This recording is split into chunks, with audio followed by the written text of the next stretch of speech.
우리 하나님의 말씀 같이 찾아보도록 하겠습니다. 은혜 받으실 하나님의 말씀은 히브리서 11장 6절 말씀입니다.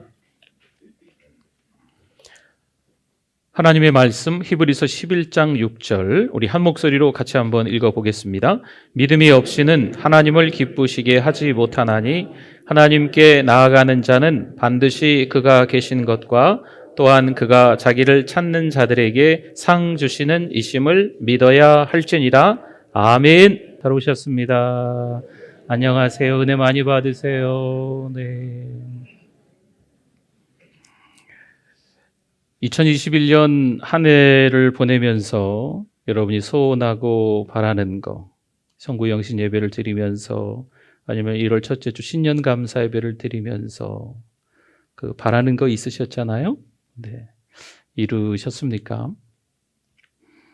우리 신앙인들은 내 것으로 삼고 싶은 자랑과 칭찬을 내려놓는 훈련이 있어야 합니다. 여전히 우리에겐 욕심이 또 죄가 숨겨져 있습니다. 하나님의 말씀을 통해서 그것을 발견하고 잘 찾아서 뽑아야 되는, 없애야 되는 시간이 좀 필요합니다. 내가 하려 하니까요, 내가 할 수 있다 생각하니까 자꾸 불안하고 두려움이 생기고 못다 이룬 거에 대한 아쉬운 마음까지도 생기는 것 같습니다. 내가 고난과 희생을 감수하기로 결정하면 그때 두려움이 사라지겠죠.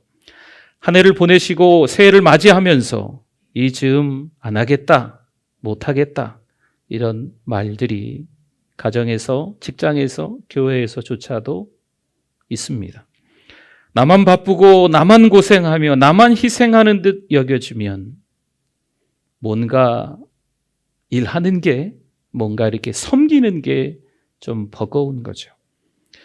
내 생각을 내려놓을 때입니다. 내 계획, 내 지혜, 내 재능마저도 내려놓아야 합니다. 하나님이 결정하시도록 해야 하나님께서 우리에게 그때서야 비로소 지혜를 주십니다. 우리는 무슨 문제가 생기면요, 알게 모르게 많이들 이야기하세요. 여기저기 나름 관계가 있는 분들에게 기도 부탁을 하시는 거죠. 곳곳에 내 짐을 나누어집니다. 하지만 정작 중요한 것은요, 하나님만이 내가 의지하고 신뢰해야 될 대상이라는 거죠. 하나님에 대한 신뢰가 없으면 아무리 기도 부탁을 해도 응답을 받지 못합니다. 내가 하나님을 신뢰하면 육적인 전쟁과 영적인 전쟁을 하나님이 대신 치러주시는 줄 믿습니다. 내가 싸워서 내 힘으로 물리치려니까 내가 죽을 지경인 거죠. 내가 뭔가를 하려고 하니까 자꾸 어려워요. 내가 손해볼까봐, 내가 누리던 것을 못 누릴까봐, 이래서 그 자리를 지키며, 이래서 섬긴다고 하는 것은 이건 하나님의 말씀에 대한 순종이 안타깝지만 아니겠습니다. 여전히 높은 사람이 되고 싶고 잘난 사람이 되고 싶고 내가 말하면 그대로 좀 돼야 되는데 안 되니까 이게 너무 서운하고 속상하고, 그러니 자기가 더 힘든 거죠. 요한복음 16장 33절 말씀인데요, 이것을 너희에게 이르는 것은 너희로 내 안에서 평안을 누리게 하려 함이라.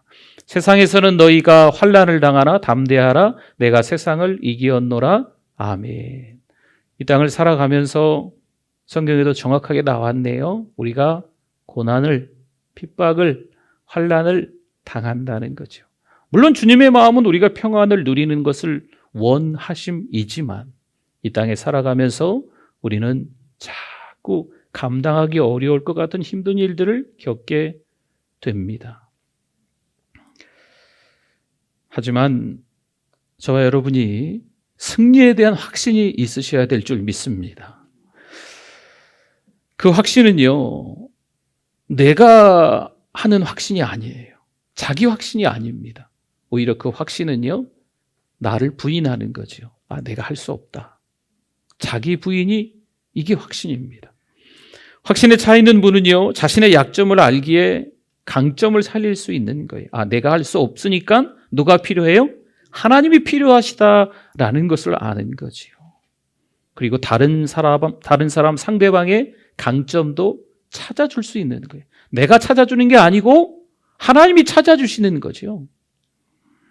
그런데 남들과 비교하고 시기하고 질투하면요, 상대방의 강점을 위협으로, 오히려 두려움으로 느끼게 된다는 거죠. 영적으로든 육적으로든 상대방이 나보다 더 나은 것을 인정할 수가 없는 거죠. 사촌이 땅을 사면 어디가 아파요? 배가 아파요. 잘했다, 축하한다, 이게 아니고 배가 아프죠. 하나님이 주신 것은요, 선하지 않은 것이 하나도 없습니다. 세상에서 환난을 당하겠지요. 그러나 담대하십시오. 왜일까요? 주님이 그 세상을 이기셨기 때문입니다. 요한복음 6장 11절인데요. 예수께서 떡을 가져 축사하신 후에 앉아있는 자들에게 나눠주시고 물고기도 그렇게 그들의 원대로 주시니라. 아멘. 떡을 가지시고 물고기도 가지시고 예수님이 축사, 감사기도 하십니다. 우리가 잘 아시는 것처럼 보리떡 5개와 물고기 2마리, 한문으로 하면 오병이어죠. 오병이어, 비록 오병이어임에도 불구하고 그 많은 사람들 앞에서 예수님이 감사 기도를 하신다는 거죠. 여러분, 이게 우리의 삶의 여정에서 필요하다는 겁니다. 비록 겨우 애게 이거이지만 그럼에도 불구하고 우리의 입술에서 하나님 감사합니다. 그럼에도 불구하고 하나님 감사합니다. 하나님 사랑합니다. 이런 고백들이 있기를 주님의 이름으로 축원합니다. 이게 좀 필요해요. 사도행전 20장 24절은 같이 한번 읽어주십시오. 내가 달려갈 길과 주 예수께 받은 사명 곧 하나님의 은혜의 복음을 증언하는 일을 마치려 하면은 나의 생명조차 조금도 귀한 것으로 여기지 아니하노라. 아멘. 왜 고난이 없겠어요? 왜 환난이 없겠어요? 우리의 인생 가운데 한 40대까지만 고난이 있고 50대부터는 고난이 없다. 뭐 이런 인생의 교과서가 좀 있으면 좋겠지만 그렇지 않잖아요. 20대까지만 공부해야 되고 20대 이후로는 공부 안 해도 된다. 뭐 이런 뭐 교과서 같은 게 좀 있으면 좋겠지만 그런 거 아니지 않습니까? 인생은요, 주님이 부르시는 그날까지 힘들고 어려운 일이 쫙 있어요. 우리 어르신들이 그러시더라고요. 인생은 공부하는 거라고. 죽을 때까지 배워야 된다고. 네. 여러분, 인생이 그렇게 호락호락하지 않다고 말들 하시네요. 사실 끝없는 인생의 고난이지만 사도 바울은 오늘 읽은 우리 이 말씀에서 그렇게 고백해요. 생명조차 귀한 것으로 여기지 않겠다. 어떤 일에? 복음을 전하는 일에. 하나님의 은혜의 복음을 전하는 일에 내가 사명으로 여기겠다 하는 거죠. 12월을 이제 다 보내게 되네요. 오늘 3번째 주일, 다음 주는 마지막 주일입니다. 한 해를 좀 점검하면서 우리가 어떻게 살아왔는지 돌아보셨으면 좋겠습니다. 돈, 외모, 행복. 이 땅을 살아가면서 물론 필요하겠지만 이것이 우상이 되어서 거기 빠져 있지 않나 생각해 봅시다. 가난하게 사는 게 너무 싫은 거죠. 어떻게든 악착같이 돈을 많이 벌어야 한다. 이렇게 생각하는 거예요. 누구보다 예쁘고 잘생겨야 한다. 외모지상주의. 요즘에 그 TV를 통해서 이쁘다 그래야 돼요. 뭐라 그래야 돼요. 그 연예인들 이렇게 젊은 애들 나오는 거 보면 저는 잘 구별을 못 하겠어요. 이름은 다들 다르긴 할 텐데 생긴 건 너무 다 비슷해서. 잘생긴 남자애들도 보면 다 비슷한 것 같아요. 왜들 그렇게 다 비슷하게 생겼죠? 네. 그래서 비슷한 외모를 갖기 위해서 뭐 어디 병원을 간대나 뭐 그런 얘기도 있고. 내가 행복하지 못하는 것은요, 다 그 사람 탓이야. 그 사람이 누군지 아세요? 남편 탓이야. 내가 결혼을 잘못했어. 신명기 29장 18절 말씀에 너희 중에 남자나 여자나 가족이나 집하나 오늘 그 마음이 우리 하나님 여호와를 떠나서 그 모든 민족의 신들에게 가서 섬길까 염려하며, 그 다음에 보세요. 독초와 쑥의 뿌리가 너희 중에 생겨서 말씀합니다. 그 마음이 누구를 떠났어요?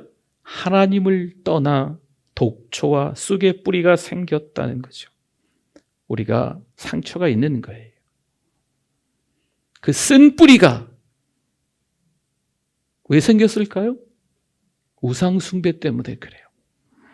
여기서 독초와 쑥의 뿌리도 같은 의미라는 겁니다. 죄 때문에 겪는 인간의 고통과 환난을 잘 말씀해 주고 있습니다. 세상에 힘을 얻어 이기려고 하니까요, 유혹으로 인하여서 비참하게 추락합니다. 세상에서 힘을 얻어서 뭔가를 내가 해보겠다 악착같이 노력하니까 오히려 그것으로 인하여서 시험이 찾아와서 처참하게 우스운 꼴을 당합니다. 믿음으로 이기는 삶은요, 하나님이 옳으십니다. 하나님이 옳습니다. 이렇게 인정하는 것인 줄 믿습니다. 남편에게 흠잡히지 않으려고요, 자식에게 흠잡히지 않으려고, 자식 눈치 보냐고, 남편 눈치 보냐고 신앙생활 잘 못하는 거죠. 집에서 마음대로 성경을 펼쳐놓고 읽지도 못한다 그러시더라고요. 시댁에 미움받지 않으려고 신앙생활 말도 못하는 거예요. 사람에게 인정받고 싶은 내 욕심을 내려놓아야 합니다. 여러분, 나의 기득권을 내려놓아야 돼요. 믿음을 빙자해서 내가 숨으려고 하는 우상, 믿음을 핑계 삼아서 내가 취하려고 하는 어떤 기득권, 이것은 무엇인지 저나 여러분이나 2021년 한 해를 보내면서 한 번 더 생각해 보셔야 돼요. 마가복음 14장 29절 말씀에 베드로가 여짜오되 다 버릴지라도 나는 그리하지 않겠나이다. 이 말씀이 나온 연유는요, 그 전절에서 주님께서 이렇게 말씀하시는 거예요. 너희가 다 나를 버릴 거다. 그랬더니 베드로가 이야기하는 거예요. 나는 주를 버리지 않겠습니다. 그 다음 절 30절에 보니까요, 예수님께서 이 이야기를 듣고 말씀하시는 거죠. 내가 진실로 내게 이르노니 오늘 이 밤 닭이 2번 울기 전에 네가 나를 3번 부인하리라. 그 다음 절 보세요. 31절. 베드로가 힘있게, 여기서 힘있게는요, 강조하면서 말하는 겁니다. 내가 주와 함께 죽으면 죽었지 죽을지언정 주를 부인하지 않겠나이다 하고 모든 제자도, 다른 제자들도 다 이와 같이 똑같이 베드로처럼 말했다라는 말씀입니다. 여러분, 여기서 놓치지 말아야 될 건요, 주님께서 베드로가 이야기하는데, 다른 제자들도 이야기하는데 주님이 그런 말씀하시죠. 야야, 너 나 부인할 걸. 너 나 부인할 거야. 닭 2번 울기 전에 네가 3번 나를 부인할 거야. 여러분, 이게 무슨 말일까요? 예수님의 사랑입니다. 너의 힘으로는 할 수 없다, 이것을 가르쳐 주시는 예수님의 사랑입니다. 때로는요, 우리 인생 어찌어찌 하다 보니까 어깨에 힘주고요, 아시야 화이팅 화이팅 하면 막 잘 되는 것처럼 보일 때가 있어요. 그러면 끝없이 잘못된 길로 가는 거예요. 그러나 우리 주님께서 야, 너 그러면 안 돼. 네 힘으로 하는 게 아니야. 한번 넘어지게 하신다거나 한번 고충을 겪게 한다거나, 여러분, 이건 예수님께서 우리를 뭐 하시기 때문에? 사랑하시기 때문에 브레이크를 잡게 해주시는 거예요. 네가 하는 게 아니고 내가 하는 거란다. 너의 힘으로 하는 게 아니고 누구의 힘? 하나님의 힘으로 해야 된다라는 것을 가르쳐 주시는 하나님의 사랑입니다. 인생을 살다 보니 때로는 힘들고 어려움이 찾아오게 되네요. 그럼 예배에 잘 참석하시라고, 하나님의 말씀을 잘 듣고 힘내시라고, 너무너무 힘드시다고 울며 불며 말씀하시면, 그러면 예배실에 나와서 예배 드릴 때마다 맨 앞에 나와서 하나님 앞에 예배를 같이 잘 드리시자고 권면합니다. 우리 335 같이 모여있는 소그룹 사랑방에도 잘 참석해서, 대그룹 예배에서 은혜도 받지만요, 소그룹 사랑방에서 같이 몇몇 안 되는 분들과 함께 은혜를 주고받는 게, 기도 제목을 나누는 게 우리 신앙에 점프할 수 있는, 믿음이 상향 조정될 수 있는 가장 중요한 방법 중에 하나이기 때문에 권면해 드립니다. 그러면 들으실까요? 안 들으십니다.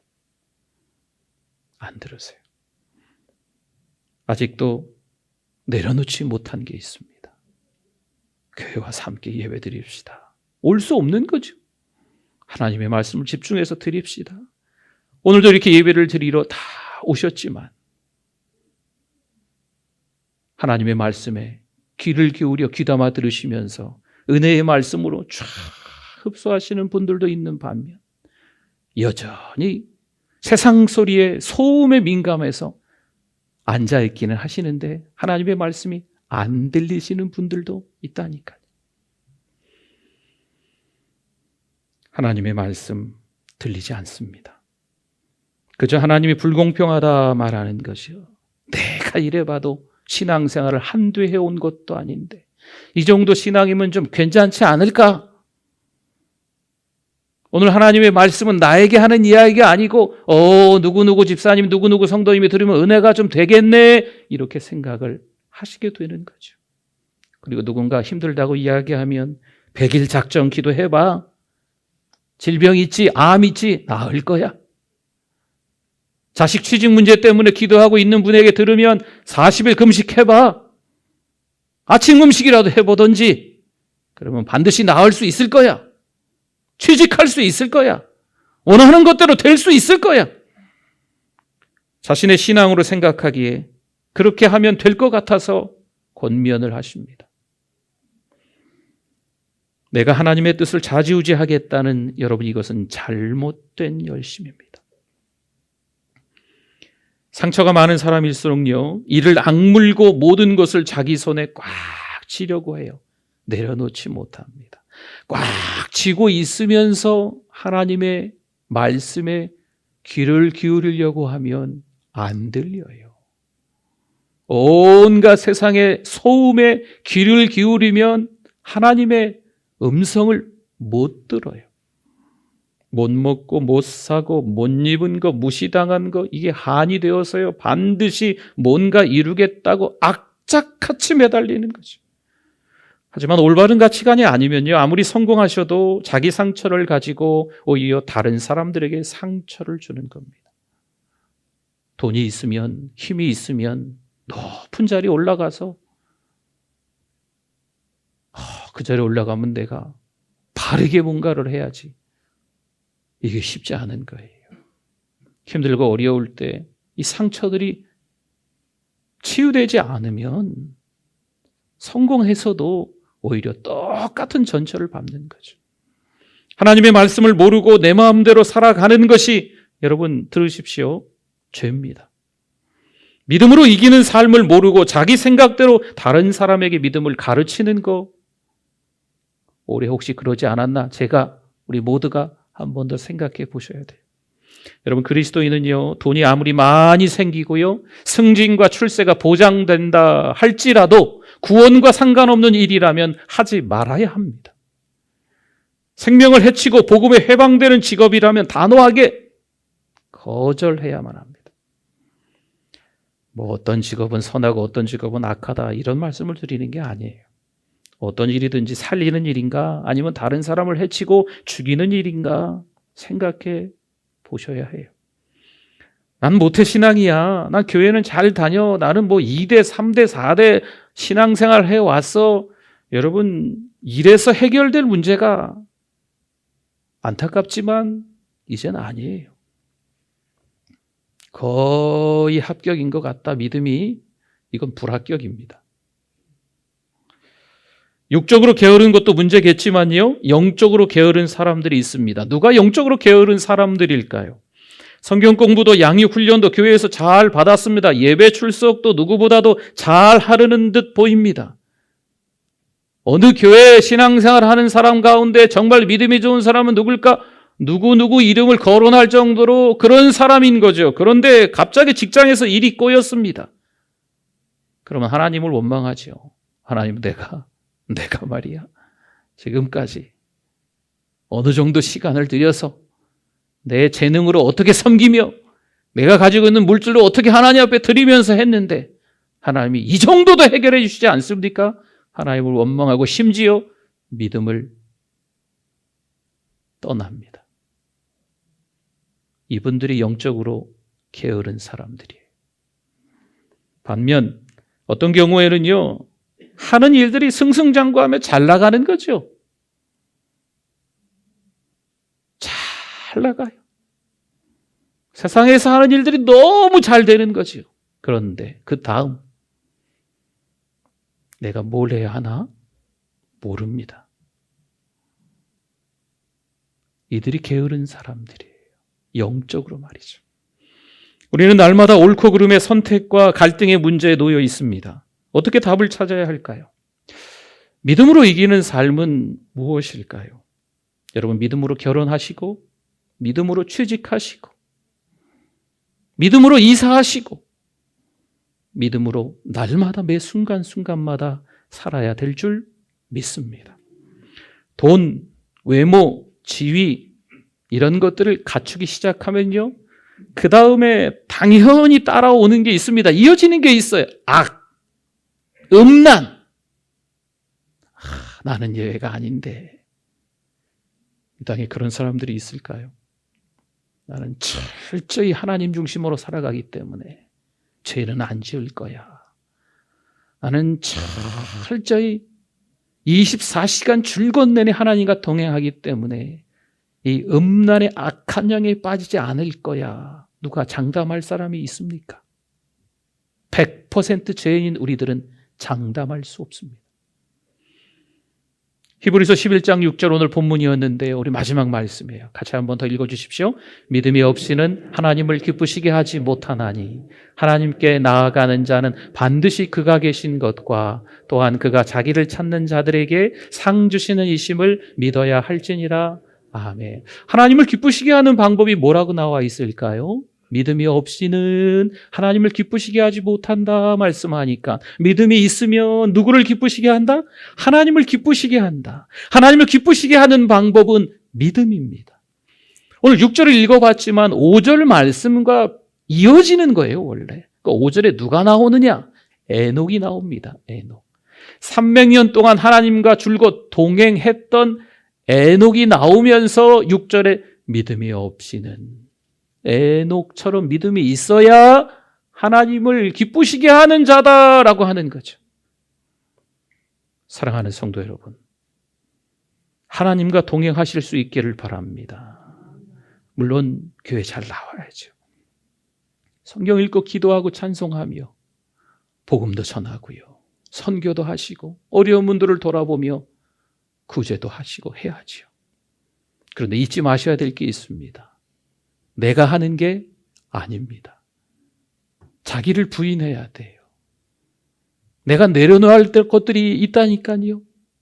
나도 영락없이 죄를 짓는 사람이고 나도 영락없이 악하고 게으른 사람 중에 한 명이 될 수도 있고, 야, 저 사람은 너무 정욕적이야.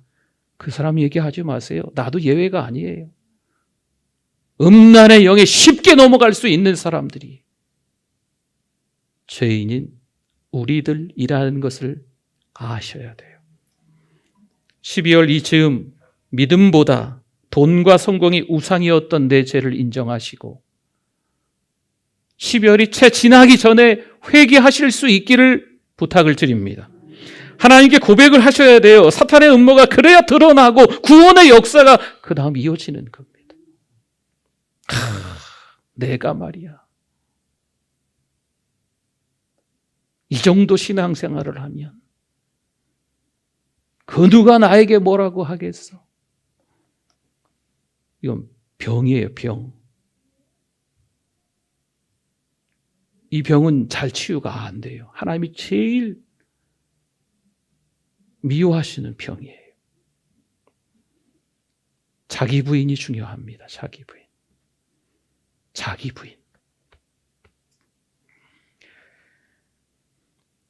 이번 주, 다음 주, 이제 며칠 안 남았죠. 오늘이 며칠이죠? 19일이니까 뭐 한 열흘 좀 더 남았나요? 하나님 앞에 좀 시간을 내셔서 좀 기도하시면 좋겠어요. 기도하시면서 성경에 뭐라고 나와 있나? 내가 믿음으로 올 한 해를 잘 살아가고 있나? 믿음은 있다고 하는데 자꾸 죄한테 지는 거죠. 자꾸 악에 지고 유혹에 넘어가고 나도 모르게 가장 근접해서 지금 우리를 유혹하고 있는 게 음란이거든요. 네. 핸드폰 하나로 다 들여다볼 수 있대요. 컴퓨터만 있으면 우리나라뿐만이 아니고 해외 뭐 악하고 음란한 것들이 다 우리 눈앞에 펼쳐질 수 있는 거죠. 아예 나는 괜찮은데. 여러분 생각도 하나님이 죄다 말씀하십니다. 그렇죠? 저와 여러분들이 올 한 해를 회개 기도하면서 성령께서 다스리는 삶으로 2022년에는 살아야 되겠다 결단하시면서 보내실 수 있기를. 그게 믿음으로 이기는 삶이거든요. 그렇게 사시기를 축원합니다. 기도하겠습니다.